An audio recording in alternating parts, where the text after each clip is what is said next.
կլռեք, երբ որ ասում եմ լռեք, ուրեմն պետք է լռեք։ Սա ազգային ժողովի նիստերի դահլիճն է, ձեր հայաթը չի։ Դու խելոք մնա, այդ ինչ խոսալու ձև է։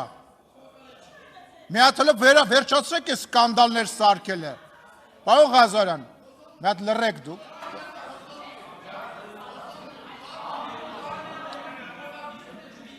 Ես ուզում եմ հասկանամ, դուք այսքան ժամանակ մի հատ ելույթ չեք ունեցել։ Ուրեմն ձեր խմբակցությունը կարգի հրավիրեք։ Պարոն Ղազարյանը իրան իրավունք է վերապահում, դահլիճ չմտած ընդեղ աստիճանավանդակից հրահանգներ է տալիս։ Մյուս պատգամավորը ինձ ասում է ես կորոշեմ, երբ եմ խոսալու,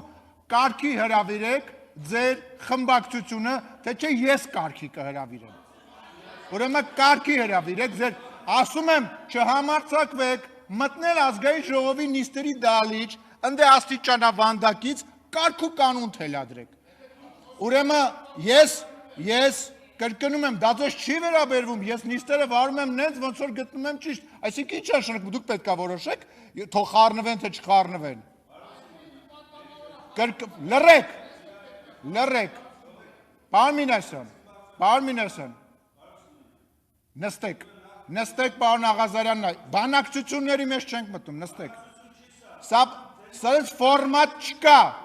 Սենց ֆորմատ չկա։